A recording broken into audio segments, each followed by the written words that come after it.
I'm not sure we know what it means to be human. I think our minds try to control our experience of being human, but I don't think that's being human. I think that's being intellectual. Welcome, everyone, to another episode of Humanity 2.0 podcast, where we are interviewing humans about humanity. Imagine that. Today's guest is Larry Kesslin, who is the chief connector and also the author of The Joy Molecule. Larry, I am so glad that you are here today. First off and foremost, how are you doing today? I'm doing great. It is a beautiful day. I live in a beautiful place. I'm a very happy human and a father of two amazing children that I get to try and steward through this experience we call life. And it's a pleasure to meet you. You also. Now, we met through Podmatch, correct? We did. How long have you been on Podmatch? I'd say about 2.5 months now. And I've done close to 30 shows already. Been having a lot of fun. Good.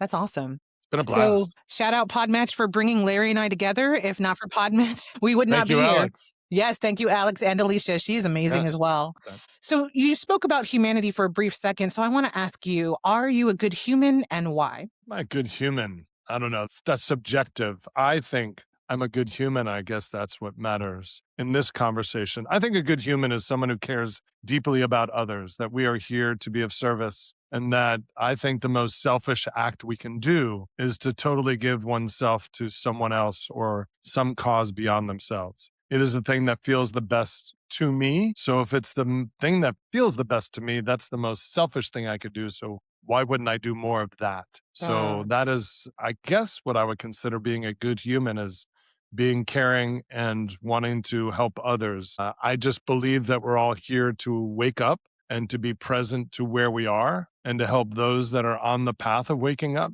to wake up more effectively and to look at those that are more awoke than we are and say, what are you seeing that I don't see? And I think it's for me pretty much that simple. Life has become very simple for me in the sense that I'm looking to become more present every day. So meditation, mindfulness, all the things about quieting my mind, making my mind a skillful tool for me to use versus the boss that runs my being, if that makes any sense. Yeah, it does. Totally. And I think that based on the information you've provided, you are a good human. In case you didn't know. That. Yeah. Yay, yeah. I win. You win. What does he win, Johnny? Oh, well, we'll find out later. I have to start getting prizes, maybe like free dog visits or dog sitting. Do you have dogs? I do not. Okay. Yeah, we had one as a family, but when I left my marriage, I left the dog with my ex-wife and she wanted the dog very much. And I did not want the dog very much. I love dogs, but it's a lot of work. That it is. It's like a child, basically. You have a furry It is child. another being. It's a member of the family that needs care. Yeah. Perpetual child. Exactly. Most children grow up. Dogs, they never become independent. They never launch. Right, but they're so There's no loving, launching though. a dog. Yes, that is true. But they love on you, though, like nobody's business. You know, They they really do. Yeah. Unlike My cats. ex I used to say all the time, if you treated me the way you treated the dog, we'd still be married. She said, if you treated me the way the dog treats me, we'd still be married. So it is what it is. Yeah, and now you're in this beautiful place with a beautiful family. And how long have you been married now in your current marriage? I am not married right now. I've been in a relationship for about a year. It's all good. We're living together and it's a beautiful thing, but I'm not sure marriage is required at this stage of life. I mean, I'm 62. Do I need a piece of paper that says that I'm committed to a relationship? Nope. I'm not sure that's true. Yeah. And my girlfriend doesn't need that either. And I've talked about giving her a ring I just don't see the need for getting married. Yeah. And no, I totally agree. I'm committed. Yeah. I'm actually going through a divorce right now. And so, yeah, I'm 100% there with you. I think that I mean, of course, you wouldn't know the experience without having been through it. But had I known now or had I known then what I know now, yeah, I never would have done it. So, yeah, to be frank, I would not have done it. I mean, I had 25 years. It was beautiful. We traveled the world. Last count, I think I've been to 42 countries. My daughter, by the age of 15, was on every continent. Other than Antarctica. And she's got a global perspective that most people don't. Yeah, I think the most impactful thing I did for me, but I brought my kids along with this trip to Africa in 2012, where a lot of my perspective on humanity came from. And that trip was life-changing in so many ways. And then I went to a conference about 2 months later and I was asked 3 questions that totally blew my mind and changed my life. Those 3 questions were, what is poverty? Who gets to define it? and why are we trying to fix it? Mm. And when I really settled into those 3 questions, I kinda didn't know what was happening to me, and that was 13 and a half years ago. So, I've come to the conclusion that what I witnessed was not poverty. What I witnessed in Africa was impoverishment. Those people were not poor. They were deeply connected, which is what we crave as humans. They were deeply connected to the land because they still farmed it. They were connected to their friends and family members. They were connected to their ancestors because there was no internet to give them all the answers in the world. And they did not put their seniors out to pasture in Mhm. retirement villages all over the country. We're a very interesting culture here in the US. And most people that live here don't travel internationally extensively. And if they do travel, they go to a 5-star hotel somewhere and Mhm. think that they've visited a country. They've just lived an American experience someplace else. Visiting a country to me is living amongst the people Mhm. and getting to know them. So spending time for me in Uganda, Kenya, Nicaragua, Thailand, and Chiang Mai, and being in rural villages all over the world, you get a different perspective. Yeah. And I pulled my kids out of school in 2015 and traveled for 6 months. And we stayed in 27 Airbnbs in 12 different countries, spent 2 months in Australia, 3.5 months in Mhm. Europe, and a little bit of time in the Middle East. And I just can't even explain the difference between living abroad and living in the United States. Yeah. And I don't know. The biggest thing that I tell people about is the questions that people ask. And the question I never got asked when I was traveling internationally is, what do you do? Just wasn't asked. And when I get back to the United States, the first question people ask me is, what do you do? And I started changing my answer. I started avoiding the question. And then I said, no, I got to come up with a better answer. When somebody says, what do you do? I said, first and foremost, I'm a dad. And then I happen to be an athlete and I love sports. I like to cycle. I did a bike ride from San Francisco to San Diego on a tandem with a blind dude. That was amazing. That's cool. I played beach volleyball. I played pickleball. I do a lot of things. And then they look at me cross eyed like, no, that's not, you didn't answer my question. I said, I answered your question. I didn't answer it the way you expected me to answer it, which is, how do I make a living? Mm. And then I'm wondering why it's so important for you to understand how I make a living. And I asked somebody who was at a event and she's like, so what do you do? I really didn't want to answer the question. And then she asked somebody else what they did and they didn't want to answer it either. And then there was a lull in the conversation. There were like 5 of us at a table. And I turned to her. I said, at the beginning when you first met me, you asked me what I did. And, I was really hesitant to ask you, why do you ask that? Why is that your first question? Mhm. She says, well, it informs me a lot about somebody. Most people do what they love. And I'm like, nah, I don't believe that's true. Some, but most people don't know what they love more or less than do what they love. Mhm. So I think that we're an interesting animal, really interesting animal. And I don't know if we're sure why we do what we do. I think Mhm. that's part of the challenge. So Yeah. yeah. 100%. Yeah. I like that you didn't answer that question. I am curious, in these other countries, was there a different question that was initially asked of you? Yeah. Who are you and why are you doing what you're doing? So my book is all about the joy molecule is all about knowing what you are, who you are, and why you are. And when you answer those 3 questions, you kind of walk this planet in peace because nobody can tell you anything other than who Uh-huh. you know yourself to be. And the truth is that for most of my life, I was trying to be what other people expected me to be versus deciding who I wanted to be. And then once I decided who I wanted to be, the question becomes, what am I actually? And that's the biggest question that I'm starting to ask is at the end of the day, what am I? And I'm not a walking mind, but that's how I functioned for over 60 years. And I believe we're beings that have access to a mind and access to a body and feelings, yet we're not our mind. It's the sky and the clouds and the weather analogy. Uh-huh. So I am the sky, my thoughts are the clouds, and the weather are my feelings. And that's how I see the world. So when my thoughts are dark and cloudy, then I know they'll pass. And I know that the sky sees them, but I don't need to be attached to them and I don't need to let them run my life. So when you asked me before how I'm doing, every day is an amazing day. I mean, think about it. My mother and my father had this thing called sex. A sperm went into an egg, it duplicated for 9.5 months. I came out. That alone is a miracle. Uh-huh. And I came out with 10 toes and 10 fingers and totally healthy and a white male in the United States in the 1960s. I mean, Uh-huh. really? Uh-huh. Could I have asked for anything better? And my daughter tells me all the time, you're white privileged. Yes, I am. I had totally admit it. I don't know how to be anything but I am generous. I care. I try not to judge, but I'm trained. I've been raised in an American system that reinforces belief systems every day. And I have to unlearn them in order to become the person that I want to be versus the person I was taught to be. In my book, I have something I call the 20-something rule. And I think from birth to 20, the world teaches you who it wants you to be. And from 20 to death, you get a choice. Do I want to be who the world taught me to be, or do I want to be who I was born to be? And I say 1 out of 1,000 are taught to be the person they were born to be.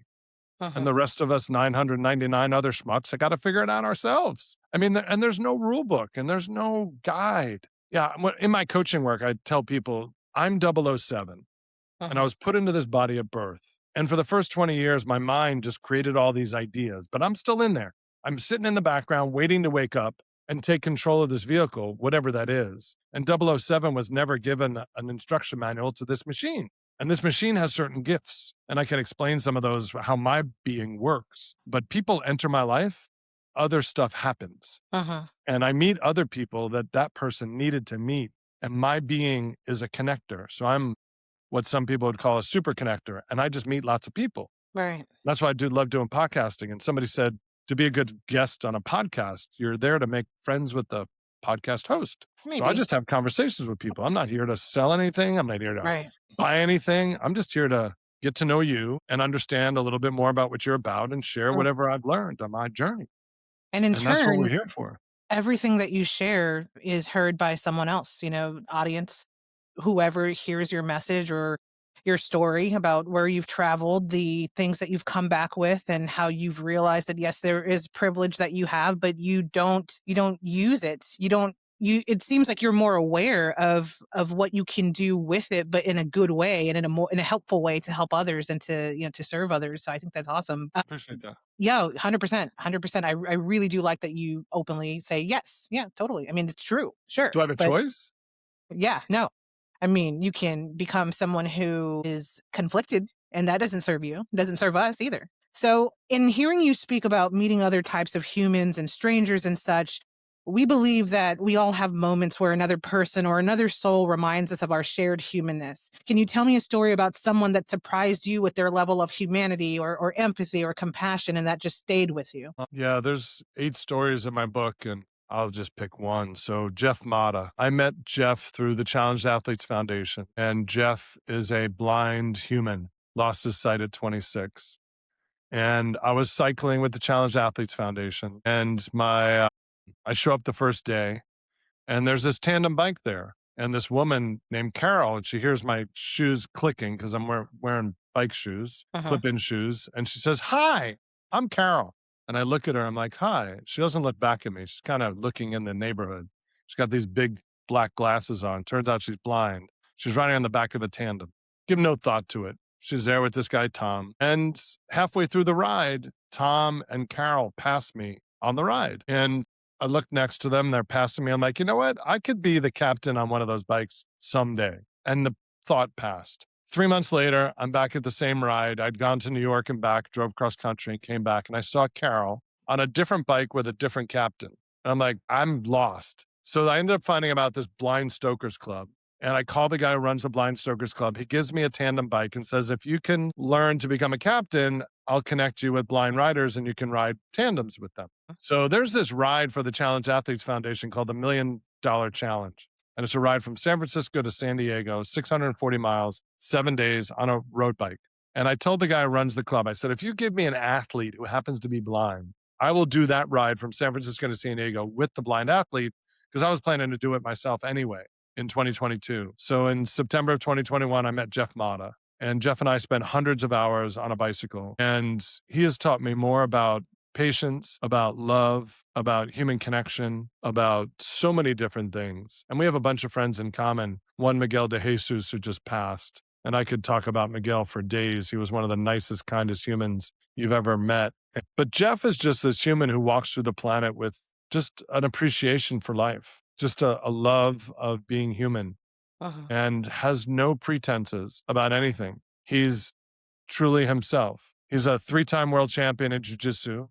He has completed Kona, the bike Mhm. ride, the whoops, bye-bye picture. And, Yeah, I'm having he's an some issues amazing too. he's an amazing human being. Yeah. And I really enjoy having a relationship with Jeff on so many different levels, so many different levels. Yeah. So I would say Jeff has showed me a level of empathy and presence because he has nothing to do other than be where he is. Mhm. So he doesn't spend time grieving about what happened. He says whenever he has a competition and he loses, he gives himself 24 hours for a pity party, and then it's off to the next day. Uh, And I greatly appreciate how Jeff Model lives in this world. I really do. did you apply any of those wisdoms and principles that he gave you in your life and how? Every day, finding joy is what I seek, and I define joy as being at peace. Uh-huh. And Jeff lives every day with peace, no matter what's going on around him, as does Armstrong, who's the first story in the book, who I met in Africa. Wow. And he was trying to become a pilot. And I was given $1,000, $1,200 by an airline for losing my bags for 6 days. And I ended up giving the majority of that to Armstrong to go become a pilot. And it's now almost 14 years later. And Armstrong now lives in the United States. He's married, a couple kids. And I moved him here in 2014 and changed his life. Uh-huh. And he's changed my life. And you asked me about a person. It's funny, a friend of mine read my book and said, Larry, the stories in your book are amazing. 8 people that most people will never get to meet any one of them, much less all 8. And I have been blessed to meet so many amazing humans.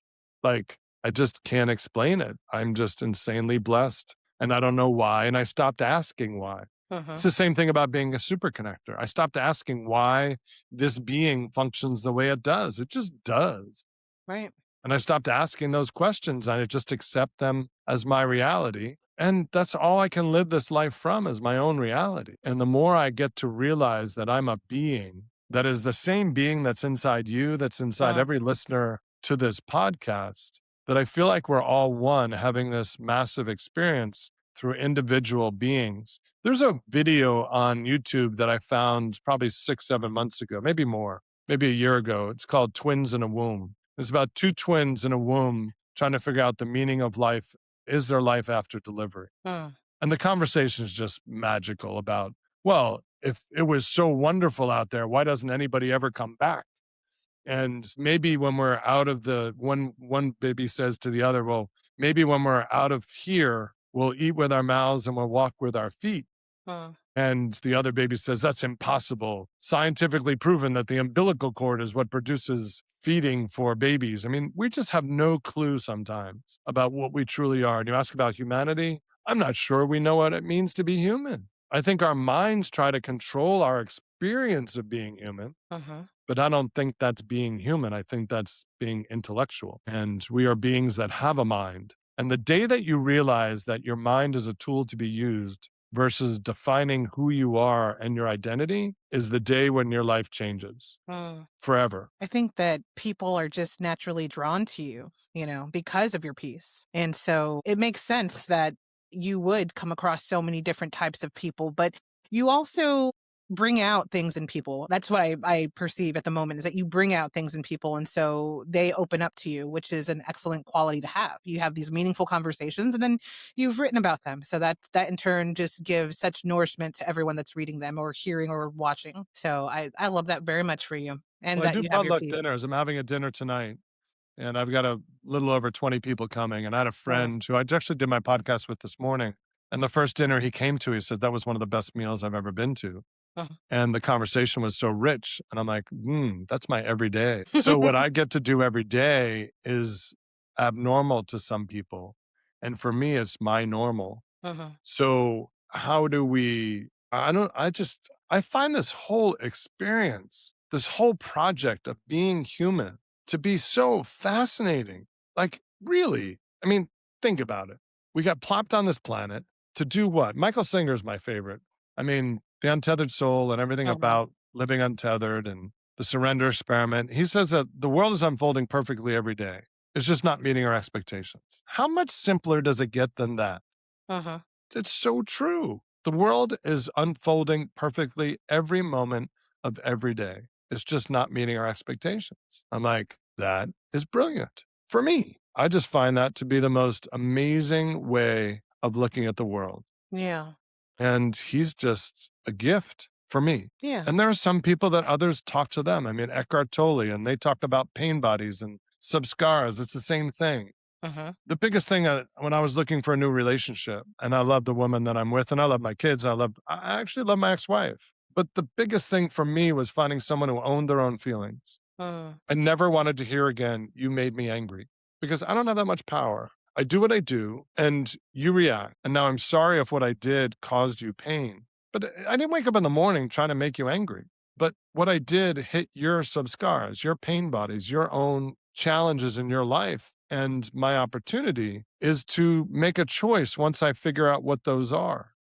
And there's three options in that situation. I totally adapt so that you never feel that again. Mm. Not exactly the best way to live. I do nothing and expect you to heal the thing yourself. That's not productive either. But there's something in the middle. You work on your issue of feeling the pain, Mhm. and I'll understand what it is that I did that caused you to get angry and try to adjust my behavior.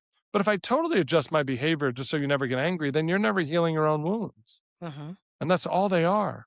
Because we didn't come out of your mother's womb feeling angry. Right. That's learned behavior, in my opinion. So if it's learned behavior, how do we unlearn it? And that's most of the work I do with my coaching Mm. clients. Like you said, I love holding space for people and being a mirror for them to let them see themselves in a way that they never imagined themselves to be. That's what I do. And I'm really good at that. And I always thought I was an entrepreneur, but I'm a really good coach who was able to build a really good business because I found owners of companies that had lots of problems, and I would Mhm. coach them and I would say, "Oh, you have this problem. I can't fix it, but here's this other person who can fix it."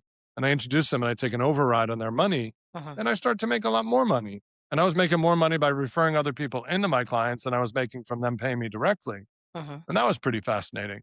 And I'm learning now what it means to be a really good coach Mhm. and not trying to build a business, but just trying to make as much of an impact as possible on the people that I'm working with.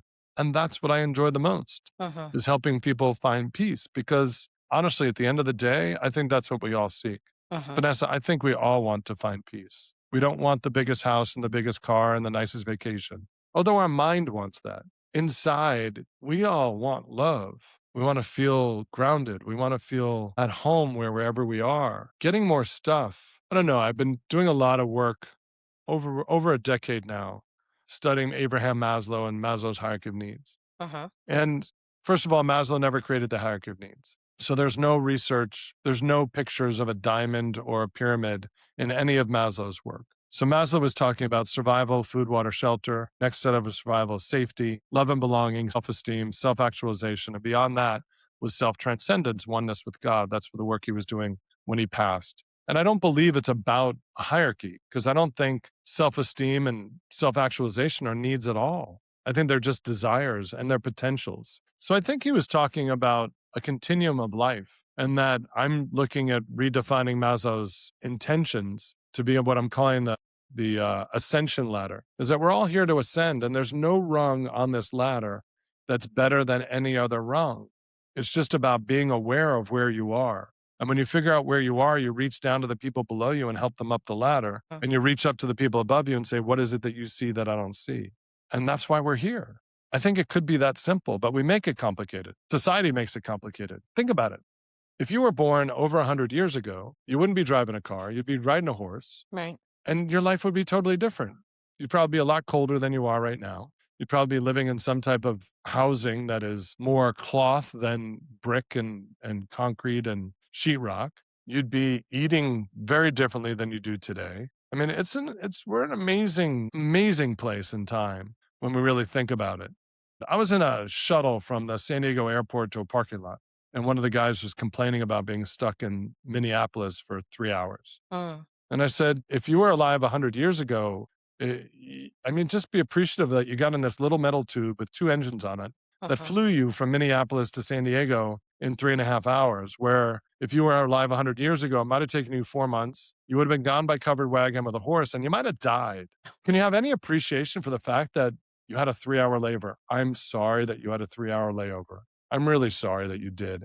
And get over it. I mean, life is just too short and too simple to be complaining about getting stuck in a building that has a roof and running water and restaurants that you can eat at You can actually go meet some other people while you're sitting there, or go learn something on your computer, or do something to fill your time until you get into this machine that is brilliant, Mm. that allows you to fly from one place to another in a fraction of the time that it did to travel 100 years ago. But we don't function that way. Don't learn that way. Don't become present to the reality of what life is. We're trying to make it what we want it to be. And it's not meeting our expectations. That's Michael Singer's favorite line. The world's unfolding perfectly. It's just not meeting our expectations. Mhm. And to me, I think that's the challenge that we face in life, is that we expect the world to be a certain way and it's not. Now, you've talked earlier about what you do. And one of the questions I like to ask around what you do is kind of unconventional. So I'll ask you this question and then you don't need to reiterate, but just maybe come at it from a different angle. So Sure. tell us the why behind what you do and then tell us what you do. So my why, pretty straightforward. My why is to help people connect to themselves, help them connect to others, and help them connect to the resources that they could they could use to make this planet better than we found it. I mean, at the end of the day, my why is about connection. And the connecting to self is my coaching work. So I help people find themselves. My connecting to others, I run something I call, which is a private invite only. It's not, there's no website, there's no nothing. If you live in San Diego and I meet you and you're a purpose driven human, I've been telling people for over a decade now, I'm looking for self aware, world changing, get shit done dolphins. And I have this construct of sharks, dolphins, and sharks that dress up as dolphins. So the sharks are the takers, the dolphins are the givers, and the Mm. sharks dress as dolphins are the matchers. They give, but they want something in return. So I'm looking for pure givers. And when I meet those people, I invite them to join my community. I have a Mhm. small monthly fee and I do potluck dinners and I bring people together. So tonight I'm having 20 plus people at my office, and we're going to break bread and get to know each other and not talk about work. Yeah.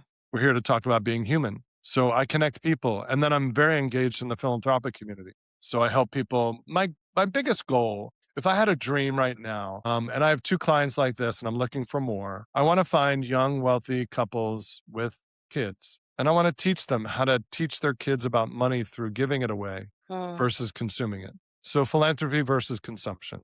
And our society teaches consumption. And I don't think it's the best way to learn about money. Mm. Money is energy. Money is a tool for us to use to benefit everyone around us. And the more we do that, the more it comes to us, because the world works that way.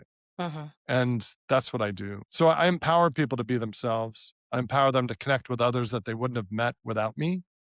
And then I help them find the resources they need to do their work on this planet, Mhm. which I think if we all looked inside and saw the thing that we were supposed to work on while we're here, then the world would be a beautiful place. Yet we're taught anger, we're taught war, we're taught hostility, we're taught all these things, but it's not who we were born to be. Mhm. It's who we've been taught to be. And the challenge is most people before they die will never sing their song because they didn't even know they were supposed to sing. So they're living as caterpillars, Mm. trying to figure out how to be the best caterpillar possible. And their journey is to stop, slow down, attach themselves to a branch of a tree, hang upside down, spin a cocoon, and become a butterfly. Yet most humans never get to chrysalis. Mhm. They stall at trying to be the best caterpillar possible and never want to climb the tree. And to me, that shift is going from blaming everybody around you for all your problems in life to looking inside and saying, where does my pain live with inside me? I think that is the shift that most humans fail to ever go on. Your story around teaching children reminds me of my son. While he was growing up, we thought it was important for him to do volunteer work with us. So Mhm. I grew up volunteering all the time. And there was a particular organization that served Thanksgiving dinners to families that couldn't afford a meal. And so Sure. my family was a recipient of that meal when we were younger. But then when I grew up and I was of age to volunteer myself, I did that for a few years. And so in one of those years, I took him with me and his dad as well. And we helped prepare the meal before Thanksgiving, but then we delivered like about 50, 60 meals on the day of. So we were driving all over town and we spent the day, interacting with families and delivering meals, but then we didn't have our dinner until way later, until we got home. And so that was for me important to teach him and to expose him to, other ways of living and other people and how they live, but not even just that, but also to understand that the human spirit is resilient and that there may be issues that some people have that he's going to see that day, but they're also hopeful. They also have dreams and they have the desire to continue to live. And they they're not just in their struggles. And that's how I was raised. I was raised in a very, difficult environment, but I got myself out of that and I raised myself. I was able to, find whatever it was that I needed to survive. And in a way, that was also partially music. And so when he was growing up, I just thought, even though no one did that for me, I just felt it to a very important lesson for him to see that.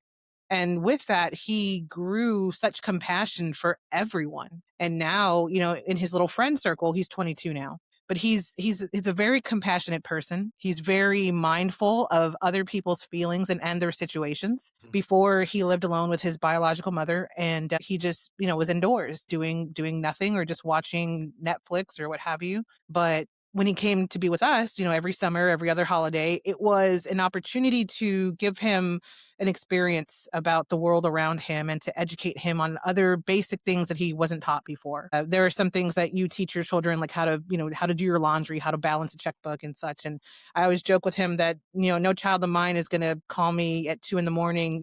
asking, how do you turn on the washer? But yeah, he is a wonderful human, and I'm so thankful that I got to give him that, give him those priceless moments that he'll forever remember. Yeah, that was a wonderful experience. Yeah, my children went to Africa when they were 10 and 12. We spent a month in Uganda and Kenya, and we were at a building with about 10 youth that the organization I was with sponsored some students, $25 a year to go to school. So it's not like they had to raise millions of dollars to put these kids through school. And they were writing letters to the schools that sponsored them. And my son was 10 years old at the time. He says, "Can I say something?" We're like, "Sure, Noah." He said, "You know what's really interesting is that all of you here would do anything to go to school for a day. Hmm. And me and my friends would do anything to get out of school for a day." I was a 10-year-old from the United States talking to kids from Uganda that school was their way out. School Hmm. was a gift. And to the kids in the United States, I still believe that there's a opportunity that if every student in a well-to-do community in the United States was forced to spend 3 months at least in a third world country as a teenager, that our society would shift in a matter of years, that Hmm. we could be such a different culture of appreciation that we just don't have. I see so much entitlement in our culture today, and it saddens me that we lack appreciation for others' situations in life and believe that what we have. I live in Southern California. I Hmm. mean, this is one of the most affluent places in the world. And there's people that have never left that Hmm. believe that this is life. This is a bubble. I've lived in New York and San Diego for most of my life. I lived in Pittsburgh for a year and a half. I lived in Florida for a year, but most Hmm. of my life has been on the two coasts.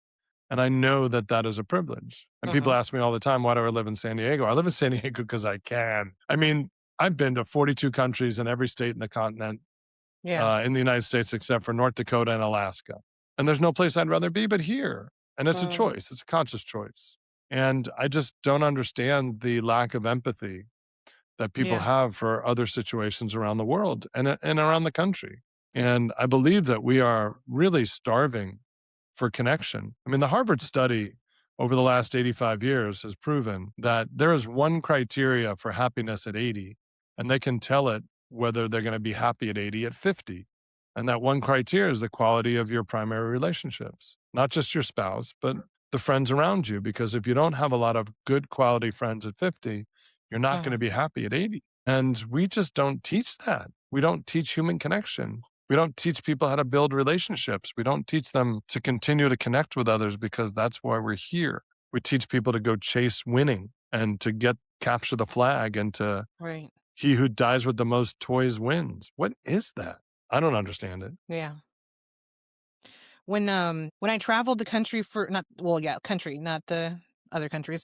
This one for 4 years straight interviewing strangers about happiness, I heard so many different variations of personal happiness. And then there at the end there was a question of what is your message to the world? And observing that and hearing so many different answers and some similar answers actually as well. It was interesting to kind of go on the journey with them and almost live their experience. And then after that, I transitioned into Humanity 2.0, which is where we are now. And I found that there were so many moments of humanity in the footage that I captured that it just would be a crime against humanity to not display it. And then the podcast came about because I've been doing it forever. But in the podcast, the whole reason for it is to allow humanity to be displayed in front of others who would normally have never heard your story or your experiences.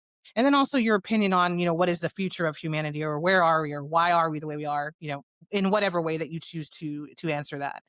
So because of this show, I think that, people are able to receive information that they never would have, and then think about how they could become more compassionate or more empathetic and become that humanity 2.0 that we desperately need.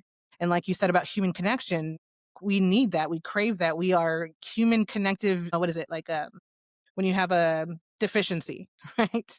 So we have a deficiency of connection. And I think that it's really important that we interact with other humans and listen to their perspectives. One thing I've never done is I've never had a guest, stop talking about whatever it was that they chose to talk about. Like kind of a censorship. I've never done that because I think that there is something to be said in being allowed to freely express yourself and then let the person that's viewing or listening develop their own opinion based on what you said. I appreciate that. Yeah. All that to say, I'm thankful for the entire experience, similar to yourself.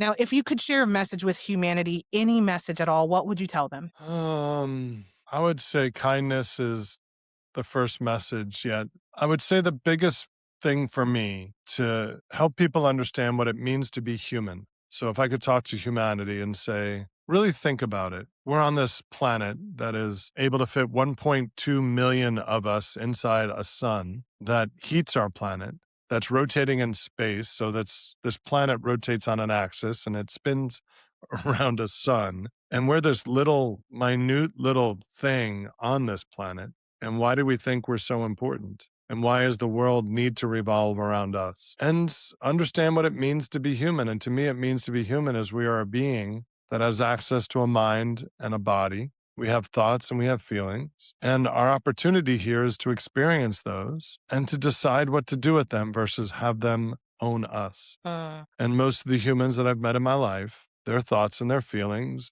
own them. And how do we get humans to be present, not distracted by all the stuff around us, to be present to what it means to be human? And that's the wish that I have for humanity today. That's an excellent answer. Can you tell us a little bit about your book and also where people can find your work, your social handles, all that good stuff? Sure. My book's available on Amazon in Kindle, paperback, and Audible. My website is 5-dots.com. And the name 5 Dots came from Steve Jobs' commencement speech at Stanford in 2005. Can't connect the dots looking forward. You can only connect them looking backwards. You have to trust in something, your gut, karma, that the dots will somehow connect. And I love that speech. And every company I've had for the last 20 years has had a number and a name. So for profit, for thought, liberate, now 5 Dots. It's been fascinating. You can get the book online. I'm on LinkedIn. You can find me, and my email is really easy, Larry@Kesslin.com. If you go to Kesslin.com, you'll find my brother. I also own Larry at LarryKesslin.com, but either one works. And I just love connecting with other humans. So if you're interested, reach out. I had somebody who's coming to dinner tonight who read my book, lives here in San Diego, reached out to me via email. We had a beautiful conversation. I invited him to one of my dinners, and I'm going to get to meet him tonight, William. And Awesome. just enjoy meeting people that are into figuring out more about who they are and why they're here. We will definitely put all of the links in our description for this episode so people can find you. And for all of you listening and or watching, thank you for watching or listening to another episode of Humanity 2.0 podcast. Be sure to follow Larry and also follow the show and subscribe. Above all, be good to other humans. And like Larry said, connect with other people. Take time to connect with other people, but then also connect with yourself and see what the possibilities are. Thank you so much, Larry Kesslin, for being here. We appreciate you. And as a human, I'm so happy to hear someone else talk about humanity and connecting humanity. I'm so happy. Thank you, Vanessa. Pleasure to be here, and you have an amazing day. You too. Have the best I'm day not of your sure life. we know what Take it care. means to be Humanity human. 2.0 podcast is brought to you by Vanessa the Vivacious Productions. Want to be a guest? Visit the link in the episode description for future guest opportunities. Ready to podcast like a boss? Join Podmatch and begin your Podmatch journey via the link also listed in the description. Subscribe to Humanity 2.0 podcast on Apple Podcasts, YouTube, Spotify, and more. Follow and help support the show by buying humanity a cup of coffee via buymeacupofcoffee.com/humanity 2.0 podcast. Above all, don't forget to be good to other humans. See you guys next time.